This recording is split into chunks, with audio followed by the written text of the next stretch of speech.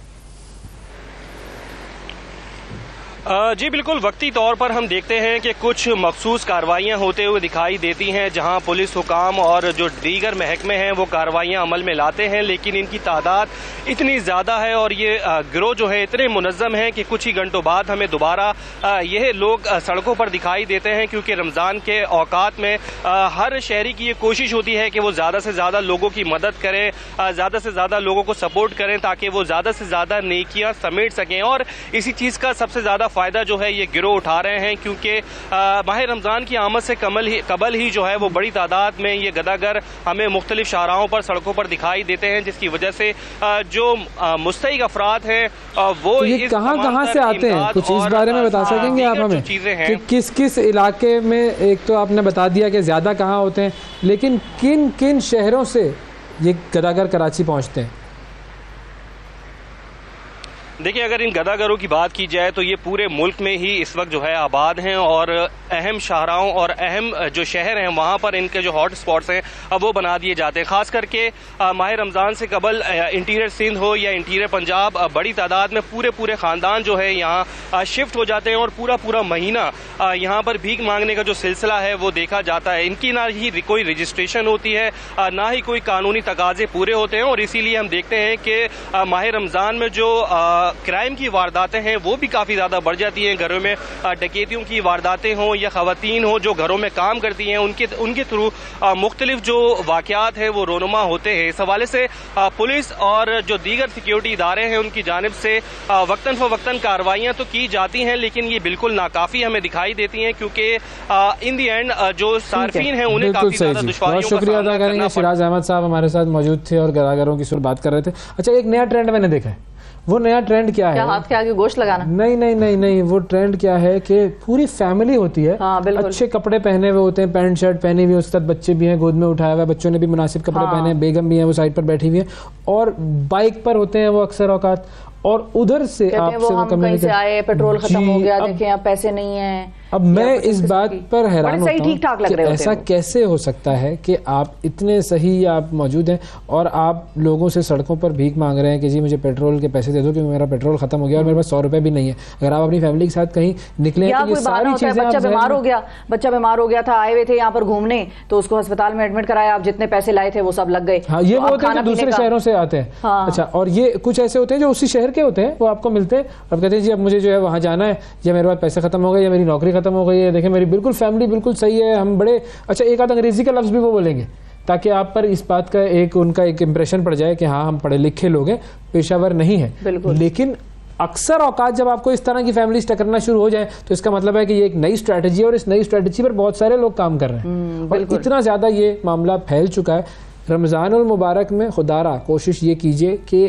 یہ پیشہ ور گداگروں کو رقم دینے کے بجائے آپ اپنے محلے میں دیکھیے، اپنے پڑوس میں دیکھیے، پڑوسیوں کا تو سب سے زیادہ حق ہوتا ہے، سب سے پہلے اپنے گھر والوں دوستوں رشتہ داروں کو دیکھیے کہ ان میں اگر کسی کو ضرورت ہے اس کی ضرورت کو پورا کیجیے، پھر اپنے پڑوسیوں کو دیکھیے، ان کا بہت زیادہ حق ہے۔ حضور صلی اللہ علیہ وسلم نے پڑوسیوں کے حقوق جو بیان کیے ہیں وہ بہت زیادہ ہیں، اور اگر آپ کا پڑوسی بھوکا سو رہا ہے اور آپ کھانا کھا رہے ہیں اور آپ روزہ رکھ رہے ہیں اور افطار کر رہے ہیں تو یہ مطلب کوئی ایسی اچھی بات نہیں ہے کہ جو کہ آپ کہیں کہ جی ہم بڑا اچھا افطار کر رہے ہیں لیکن آپ کے پڑوس میں لوگ بھوکے ہیں، ان کی مدد کیجیے، دیکھیے، سوچیے، سمجھیے، اس کے بعد اپنی رقم کو کسی بھی شخص کی مدد پر آپ صرف کیجیے۔ اور ان پیشہ ور گداگروں سے ہمیں اپنے معاشرے کو بچانا ہے۔ مطلب آپ سوچ نہیں سکتے کسی جگہ پر کھانا کھانا مشکل ہو جاتا ہے، آپ فیملی کے ساتھ جائیں وہاں پر پہنچے ہوئے ہوتے ہیں، ہر وقت آپ کے پیچھے پڑے رہتے ہیں، یہ پورا ایک مافیا ہے جو کام کر رہا ہے۔ پولیس نہ جانے اس کے حوالے سے کیا کر رہی ہے، ہم ان سے بھی رابطہ کریں گے، اس پر بات کریں گے آگے آنے والے دنوں میں۔ وقفہ لیتے ہیں اس وقت، وقفے کے بعد دوبارہ حاضر ہوں گے، اسٹے وتھ اس۔ صبح سویرے پاکستان، صبح سویرے پاکستان، صبح سویرے پاکستان۔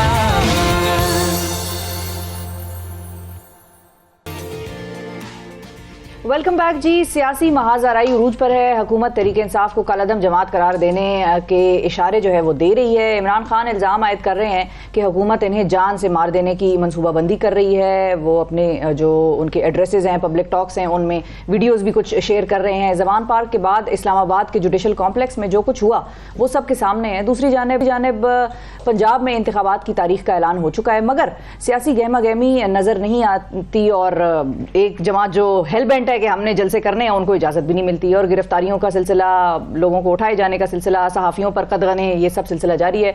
خیبر پختونخوا میں بھی گورنر صاحب جو ہیں وہ ابھی تک انتخابات کی تاریخ کا اعلان نہیں کر رہے. اچھا, اب یہ کبھی سیکیورٹی مسائل کی بات ہوتی ہے تو کبھی پیسوں کی کمی کا ذکر ہوتا ہے, لیکن بات یہ ہو رہی ہے کہ انتخابات ہوں گے یا نہیں ہوں گے. خیر, سابق وزیر خزانہ کے پی کے تیمور سلیم جگڑا صاحب, انہوں نے گزشتہ روز ایک پریس کانفرنس کی اور انہوں نے بتایا کہ 2008 اور 2013 کے درمیان ہر سال دہشت گردی کے کم از کم 800 سے زیادہ اور زیادہ سے زیادہ 1500 واقعات ہوئے. اس کے باوجود انتخابات کرائے گئے, تو اب انتخابات کیوں نہیں ہو رہے ہیں؟ ان تمام معاملات پر ہم بات کریں گے. تیمور جگڑا صاحب موجود ہیں. السلام علیکم سر. السلام علیکم جی.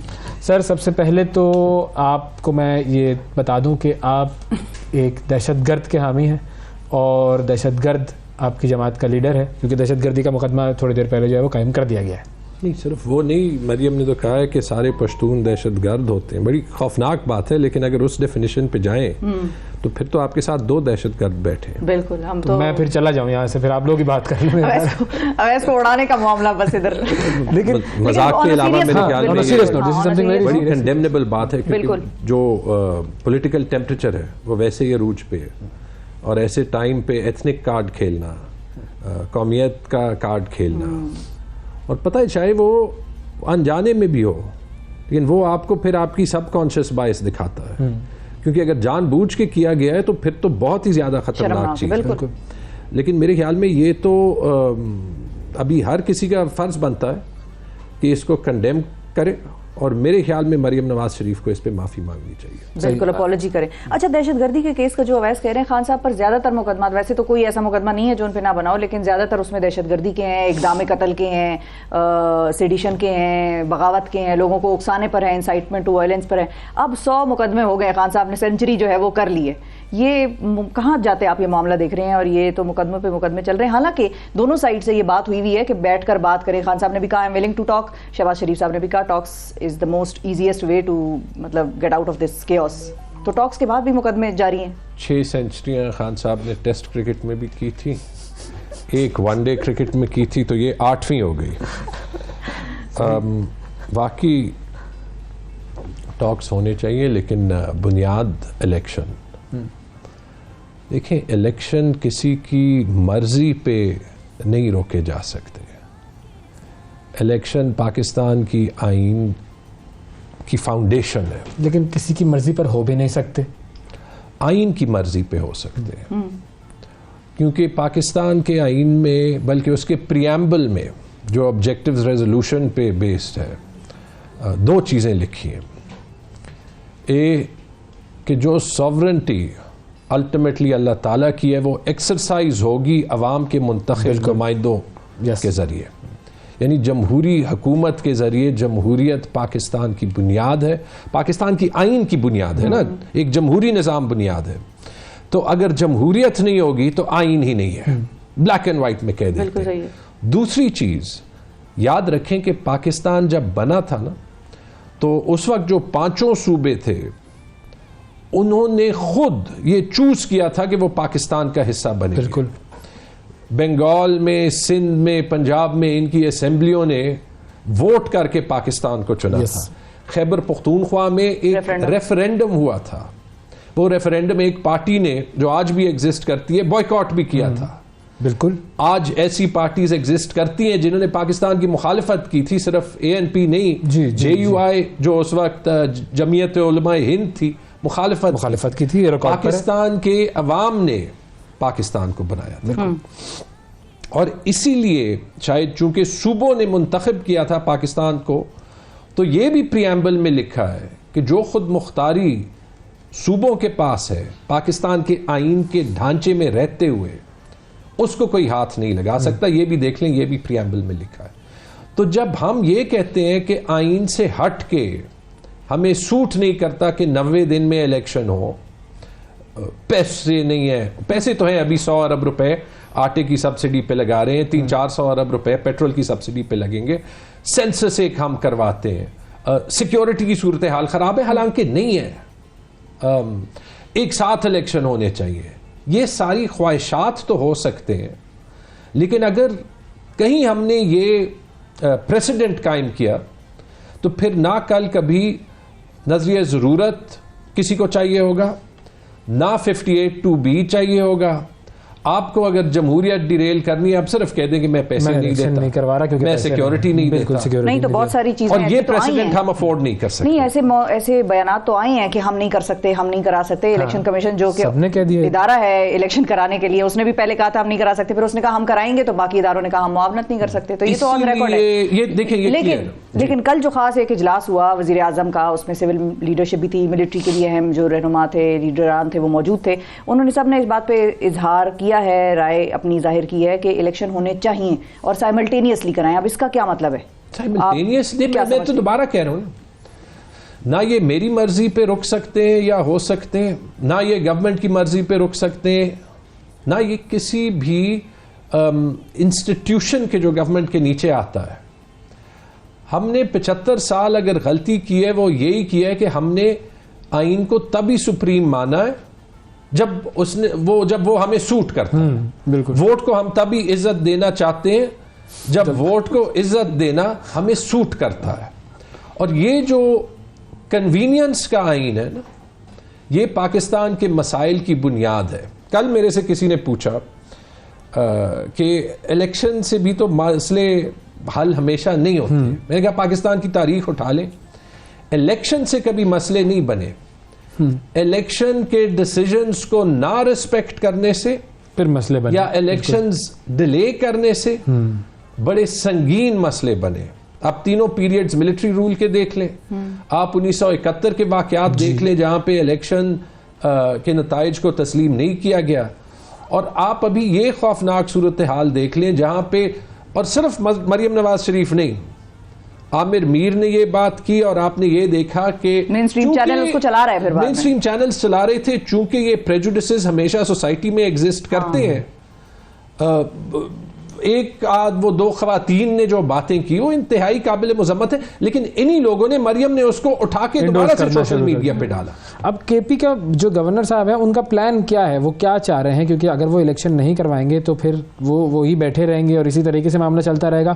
وٹ ڈو یو فور سی کہ وہ کیا چاہ رہے ہیں؟ یاد رکھیں کہ یہ ساری صورتحال شروع کہاں سے ہوئی تھی؟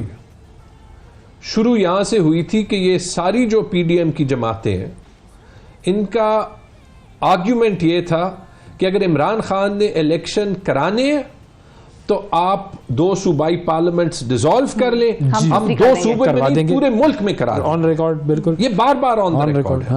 اور یہی میں کہہ رہا ہوں, یہ پالیٹکس آف کنوینئنس ہے.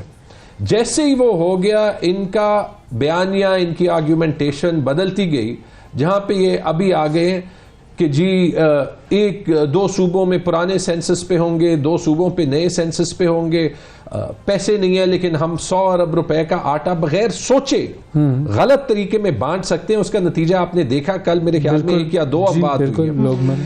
یہ کرائسس ہوگا کہ آپ جو دنیا میں نہیں ہوا, آپ پیٹرول 2 قیمتوں پہ بیچیں گے, اس لیے فرینکلی نہیں کہ غریب عوام کو یا موٹر سائیکل والے کو فائدہ پہنچے, اس لیے کہ کسی طریقے سے جو ووٹ میں کھو چکا ہوں وہ میں واپس لے آؤں. یہاں بھی اس کے ریپرکشنز کسی نے نہیں سوچے.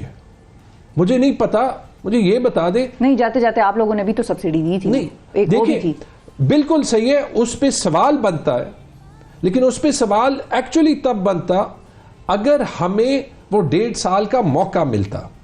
ایک رسک لیا, اس پہ جب بات ہوئی تھی تو ہم نے وہ کاسٹ کی تھی کہ ہم یہاں سے پیسے کاٹیں گے, ٹھیک ہے, اور ہم نے یہ والی اسکیم بھی ڈسکس کی اور کہا کہ یہ بڑا کمپلیکس ہوگا. اس کے بعد رشیا اور یوکرین کی جنگ جو ہے وہ بڑی, مزید انٹرنیشنل پرائسز جو ہے وہ انکریز ہوئی, شاید ہمیں ریورس کرنا پڑتا, لیکن ہماری ذمہ داری تبھی تھی جب ہم گورنمنٹ میں تھے نا, ٹھیک ہے. اب جو ہو رہا ہے, سب سے اس میں امپورٹنٹ سوال یہ ہے کہ اگر پاکستان کے لیے ایک چیز ضروری ہے, اور اس پہ ہم سب پہ غداری کے جو ہے وہ ٹیگ لگ چکے ہیں, یہ جو 2 انہوں نے سبسڈیز دی ہیں, ان کو ہم اپوز نہیں کرتے، لیکن معذرت کے ساتھ یہ ایک اینڈ آف ٹرم حکومت کے کرنے کے کام نہیں ہے، جب اس کے لیے سب سے کرٹیکل چیز آئی ایم ایف کے ساتھ ڈیل سائن کرنا، جو وہ خود کہہ رہے ہیں. ایک طرف اسحاق ڈار کہتا ہے کہ آئی ایم ایف جو ہے وہ نیوکلیئر ویپنز ہمیں روکنے کی کوشش کر رہا ہے، جب وہاں سے تردید آ جاتی ہے تو اس کے بعد اس کو خیال آتا ہے کہ نہیں میں نے تو یہ نہیں کہا تھا. 3 دن ہیرو بننے کے لیے تیار ہوتا ہے، اور یہ ان کی ایک زبردست عادت ہے. احسن اقبال کو اپنی گھڑیوں کی قیمت تب تک نہیں یاد ہوتی جب تک وہ توشہ خانہ کا ریکارڈ نہیں آتا. آپ کو ملا ویسے کون سا گفٹ ملا توشہ خانے میں؟ نہیں مجھے کوئی گفٹ جو نہیں ملا. اب چھوٹے سے وہ رہتے، یہ صرف وہ بھی نہیں، وہاں سے پیناما سے شروع ہو جائیں وہ بھی. اچھا لیکن چھوٹے صوبے کی آپ نے بات کی، اس چھوٹے صوبے کے حوالے سے آپ بڑی ٹویٹس کر رہے ہیں انٹرم اور کیئر ٹیکر سیٹ اپ کے حوالے سے. What is the problem? مطلب 1-2 لوگ تو ٹھیک ہے کہ وہ کسی سائڈ کے لگتے ہیں، بائسڈ ہیں، یا وہ ان کی کوئی رشتہ داری ہیں دوسری جماعتوں میں، لیکن اس کے علاوہ ساری کیبنٹ یا سارا کیئر ٹیکر سیٹ اپ تو نہیں پرابلمٹک نا؟ نہیں، ایک کا آپ ریکارڈ دیکھ لیں. چیف منسٹر کنسنٹ سے بنا تھا، لیکن ایک چیز جو چیف منسٹر کو دکھانا ہے وہ اپنی نیوٹرالٹی اور اپنا پروفیشنلزم، جس وجہ سے وہ جو ہے وہ اس سیٹ کے لیے منتخب کیے گئے. یہ حکومت گورنر یا اکرم درانی صاحب نہیں چلا سکتے، جو کہ ایک عام بات ہے، اور ان کے اوپن بیانات ہیں. چیف منسٹر کے سمدھی ایک منسٹر ہیں، ٹھیک ہے، ان کی بیچ میں یہ چوائس تھی. 7 لوگ JUI کے ہیں، اور انہوں نے جو چنے ہیں وہی چنے جن کو ایٹ لیسٹ جو پریس میں، پشاور کی پریس میں آتا ہے، پرو PDM پریس میں آتا ہے کہ سارے جو ہے وہ JUI کے ATMs ہیں. JUI کے ایکس MPA رحمت سلام خٹک صاحب، جو کہ JUI کے زونل چیف ہیں ساؤتھ میں، ابھی جو ہے جو آئے ہیں صاحب ہمارے پشاور چیمبرز سے، ان کی میرے کزن کے ساتھ ہفتے پہلے کی ویڈیو ہے سمر بلور صاحبہ کے ساتھ کہ جی میں تو اگلے الیکشن میں ANP کو سپورٹ کروں گا. پیپلز پارٹی کے نوشہرہ سے جو 2018 کے کینڈیڈیٹ تھے، یہ جو ان کے انفارمیشن منسٹر ہے فیروز جمال شاہ کاکا کھیل، میرے خیال میں 9,739 ووٹ لیے تھے انہوں نے، اور عمران خٹک صاحب نے کوئی 90,000 ووٹ لیے تھے. وہ ہیں جو پرویز خٹک صاحب کے اپوننٹ ہیں، وہ ہیں پیپلز پارٹی کے جو صوبے کے چیف ہیں نجم الدین خان صاحب، ان کے بیٹے ہیں یا کزن ہیں. ایک کا سوات میں امیر مقام صاحب کے ایک ناظم ہیں، وہ ہیں. ایک کا جو آپ ریکارڈ تو آپ لوگوں کی تھوڑی سی بھی نہیں چلی کوئی اپنا بھی؟ اب ہمیں اپنا چاہیے نہیں تھا، ہمیں نیوٹرل بندے چاہیے. اور اس سے ایک اور خوفناک چیز ثابت ہوتی ہے، یہ جو ایک چل رہی تھی نا کہ ٹیکنوکریٹ گورنمنٹس یا کیئر ٹیکر گورنمنٹس پاکستان کے پرابلمز کا حل ہے.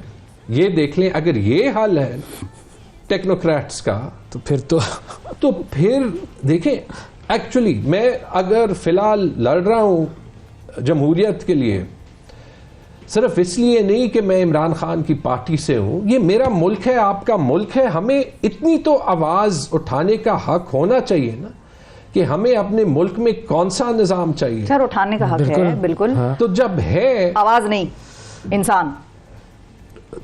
اب لگ تو ایسے رہا ہے نا، لیکن ایک چیز سمجھ جانی چاہیے. ابھی میں نے ٹویٹ کیا اور یہی جو کل رات کی میٹنگ ہوئی ہے، کیونکہ تاریخ کا ایک اسٹوڈنٹ ہوں، 71 کے حالات دیکھیں، 77 کے حالات دیکھیں، 2007 میں یہ تو ہم سب کو یاد ہے نا، جب 2007 میں مشرف نے افتخار چودھری کو بالوں سے پکڑا اور اس کو سسپینڈ کیا، تو اس وقت بہت سے لوگ کہتے تھے کہ یہ اس کا یونیفارم جو ہے، کیونکہ وہ یونیفارم پریزیڈنٹ تھے، جو ہے وہ اس میں بڑی طاقت ہے.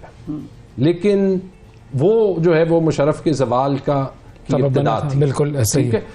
تو جب ایک سسٹم گر رہا ہوتا ہے، جس وقت وہ گر رہا ہوتا ہے، وہ شاید جب آپ اس سسٹم کا حصہ ہوتے ہیں آپ کو نظر نہیں آتا بعد میں. لیکن جیسے وہ انگریزی میں سینگ ہے، چرچل نے بھی کہی تھی لیکن اس سے پہلے بھی کہی گئی تھی کہ those who don't learn from the past are condemned to repeat it. آپ تاریخ سے سبق نہ سیکھیں تو وہ تاریخ دوبارہ دہرائی جائے گی، اور پاکستان کی تاریخ میں ایسے بہت غلطیاں ہیں بالکل جو ہم نہیں دہرانا چاہتے. اور اسی لیے یہ جو پیٹیشن ہے، کنٹیمپٹ پیٹیشن، یہ کرنا ضروری ہے، کیونکہ فی الحال پاکستان کی آئین، پاکستان کی جمہوریت ہمارے کورٹس کے ہاتھ میں. بہت شکریہ ادا کریں گے تیمور جگڑا صاحب ہمارے ساتھ موجود تھے. ناظرین وقفہ لیتے ہیں، وقفے کے بعد دوبارہ حاضر ہوں گے.